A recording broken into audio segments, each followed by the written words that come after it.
राज्यपाल से इस्तीफा मांगते हो तो पहले तुमको इस्तीफा देना पड़ेगा। भूपेश, वो विशेष धर्म वाले तुम्हारे दामाद लगते हैं क्या? आग लगी है आग, प्रभु राम के जमाने से आदिवासी भील तीर कमान लेकर रावण की सेना से भी लड़ाई लड़ने के लिए तैयार रहे। ईडी छापा मारकर 300 करोड़ की संपत्ति जब्त करती है। क्या ये आदिवासियों का पैसा नहीं है? धर्मांतरण क्यों हो रहा है? क्योंकि अपनी अम्मा को खुश करना। छत्तीसगढ़ का पैसा लूट कर अपने अकाल को पहुंचा रहे हैं। विधानसभा में धर्मांतरण पर चर्चा नहीं होगी। आज भारतीय जनता पार्टी के विधायक, पूर्व विधायक, सांसद, पूर्व सांसद और कार्यकर्तागण बाबा साहब अम्बेडकर की छत्र छाया में धरने पर बैठे हैं। क्यों बैठे हैं? क्योंकि बाबा साहब अम्बेडकर के बनाए गए संविधान का अगर कोई अपमान कर रहा है तो उसके संविधान के अंतर्गत शपथ लेने वाला ये भूपेश बघेल कर रहा है, उसके मंत्री कर रहे हैं। आज भूपेश बघेल क्या हो गया? राजभवन से के खिलाफ धरना, राज्यपाल से इस्तीफा। अरे राज्यपाल से इस्तीफा मांगते हो तो पहले तुमको इस्तीफा देना पड़ेगा। तुमको शपथ राज्यपाल ने दिलाई है। आज पूरा प्रदेश आग से जल रहा है। भूपेश बघेल, उस आग में जल के तुम भस्म हो जाओगे। नारायणपुर में क्या हो रहा है? क्या हो रहा है नारायणपुर में? रायपुर में धर्मांतरण होता है, रायगढ़ में धर्मांतरण होता है, बीजापुर में धर्मांतरण होता है, नारायणपुर में धर्मांतरण होता है। सरकार के एसपी लिखते हैं 60 शिकायतें होती है। हमारा विधायक दल का प्रतिनिधिमंडल गया था। क्यों भैया भूपेश, वो विशेष धर्म वाले तुम्हारे दामाद लगते हैं क्या?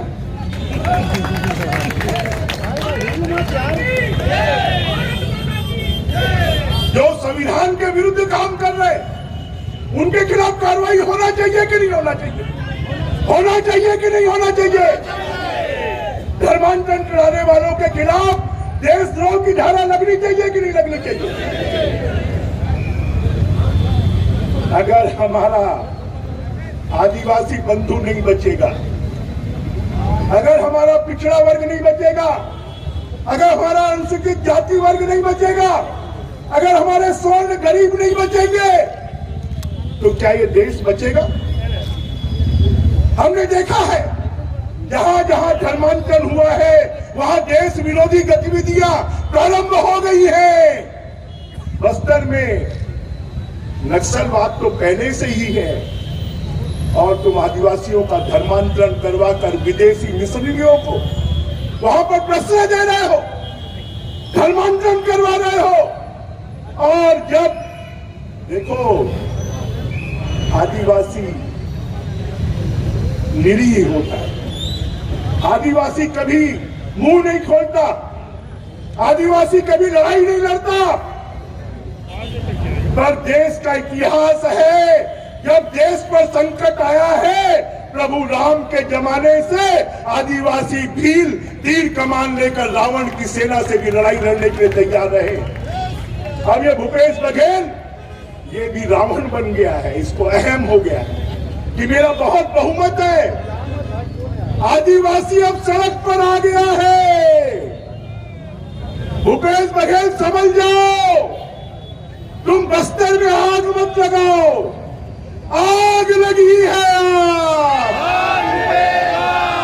आग लगी है छत्तीसगढ़ का मुख्यमंत्री स्वयं छत्तीसगढ़ के कानून व्यवस्था को हाथ में ले रहा है। मुख्यमंत्री स्वयं संविधान का उल्लंघन कर रहा है। मुख्यमंत्री स्वयं संविधान को तोड़ता है। अरे भारतीय जनता पार्टी चाहती है कि आदिवासियों को 33% आरक्षण मिले, हम चाहते हैं कि पिछड़ा वर्ग को 27% आरक्षण मिले। हम चाहते हैं अनुसूचित वर्ग को 16% आरक्षण मिले। हम चाहते हैं कि सवर्ण गरीबों को भी 10% आरक्षण मिले। पर भूपेश, तुम तो किसी को आरक्षण देना नहीं चाहते। जब भारतीय जनता पार्टी के शासनकाल में आदिवासियों को 33% आरक्षण मिल रहा था 2012 से 2022 तक मिला। उनके आरक्षण को 20% करवाने वाला कौन है? कौन है? जरा हम जवाब चाहते हैं कि छत्तीसगढ़ हाई कोर्ट में भूपेश बघेल जी, जब तुम्हारा केस होता है, तुम्हारे अधिकारियों का केस होता है, तो सुप्रीम कोर्ट, हाई कोर्ट में 1-1 करोड़ 2-2 करोड़ रुपए देकर वकील खड़ा करते हो। ये आदिवासियों का आरक्षण बचाने के लिए, ये पिछड़े वर्ग का आरक्षण बचाने के लिए, ये अनुसूचित जाति का आरक्षण बचाने के लिए, ये सवर्ण गरीबों का आरक्षण बचाने के लिए तुमने कौन से वकील को खर्चा किया? तुम सरकार में बैठे हो, श्वेत पत्र जारी करो। तुमने कौन कौन सा वकील को खड़ा किया? तुमने क्या क्या वहां पर दस्तावेज प्रस्तुत किए?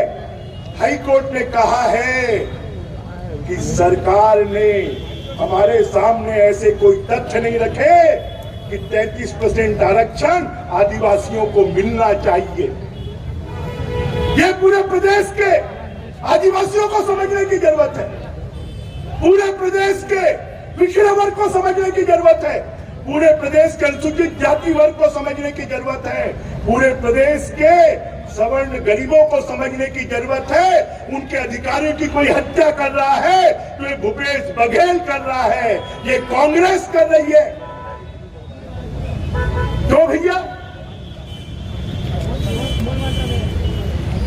ये जो ईडी छापा मारकर 150 करोड़ की संपत्ति जब्त करती है, ईडी छापा मारकर 300 करोड़ की संपत्ति जब्त करती है, क्या ये आदिवासियों का पैसा नहीं है? क्या ये पिछड़े वर्ग का पैसा नहीं है?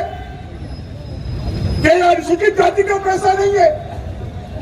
क्या ये छत्तीसगढ़ के नौजवान गरीबों का पैसा नहीं है? छत्तीसगढ़ में कॉन्स्टिट्यूशनल ब्रेकडाउन है। छत्तीसगढ़ में संविधान रुका हुआ है। छत्तीसगढ़ में नौजवानों को नौकरी नहीं मिल रही है। छत्तीसगढ़ में भर्तियां बंद है। छत्तीसगढ़ में अभी कल ही के मेरे प्रश्न में बताया है कि पिछले 4 साल में सिर्फ 30,000 लोगों को नौकरी दी गई है। 30,000 लोगों को। क्या वो आदिवासी लोगों को नौकरी क्यों नहीं मिल रही है? पिछड़े वर्ग को नौकरी क्यों नहीं मिल रही है? अनुसूचित जाति को नौकरी क्यों नहीं मिल रही है? सवर्ण गरीबों को नौकरी क्यों नहीं मिल रही है? अगर सबके अधिकारों की हत्या करने वाला कोई है तो ये भूपेश बघेल है। ये भूपेश बघेल को धर्मांतरण क्यों हो रहा है? क्योंकि अपनी अम्मा को खुश करना है। धर्मांतरण करवाने वालों को जेल में क्यों नहीं भेजा जा रहा है? अम्मा नाराज हो जाएगी। पैसा क्यों इकट्ठा किया जा रहा है? अम्मा की सेवा करना है। पूरे छत्तीसगढ़ का पैसा लूट कर अपने आकाओं को पहुंचा रहे हैं। छत्तीसगढ़ के नौजवानों को नौकरी नहीं दे रहे हैं। और इसलिए भारतीय जनता पार्टी, आज हम लोग विधानसभा में चाहते थे, पिछले 3 दिन से हम प्रयास कर रहे हैं कि विधानसभा में क्वांटिफाइड डाटा आयोग की रिपोर्ट आरक्षण के ऊपर में बहस हो। हम चाहते थे नारायणपुर की घटना धर्मांतरण पर बहस हो। हमको दुख के साथ कहना पड़ता है कि विधानसभा लोकतंत्र की सबसे बड़ी प्रहरी है। विधानसभा प्रजातंत्र का सबसे बड़ा मंदिर है। पर अगर मुख्यमंत्री भूपेश बघेल सरकार और विधानसभा अध्यक्ष की जुगलबंदी हो जाए तो फिर लोकतंत्र कहां बचेगा? प्रजातंत्र कहां बचेगा? विधानसभा में धर्मांतरण पर चर्चा नहीं होगी। आरक्षण पर चर्चा नहीं होगी। विधानसभा में चर्चा क्या होगी? जो सरकार कहेगी वो चर्चा होगी। आज पूरा छत्तीसगढ़ आरक्षण की आग में जल रहा है। आज पूरा छत्तीसगढ़ धर्मांतरण की आग में जल रहा है। मैं सब कार्यकर्ताओं से, जनता से आह्वान करूंगा कि अब हमको सड़कों पर उतरना पड़ेगा। भूपेश बघेल सरकार की ईंट से ईंट बजाना पड़ेगा। भूपेश बघेल 71 विधानसभा चुनाव जीतकर ये कोई तुम्हारी कपौती नहीं है, ये जनता का प्रदेश है। अगर इसमें तुम आरक्षण नहीं दोगे, इसमें अगर तुम भ्रष्टाचार करोगे, अगर इसमें तुम धर्मांतरण करोगे, तो छत्तीसगढ़ की जनता तुमको उखाड़ कर फेंक देगी। और इसके लिए सब लोग तैयार हो जाए। हो जाओ तैयार साथियों, हो जाओ तैयार। अर्पित कर दो तन मन धन, मांग रहा बलिदान वतन। जो जीवन देश के काम न आए वो जीवन बेकार। हो जाओ तैयार साथियों, हो जाओ तैयार।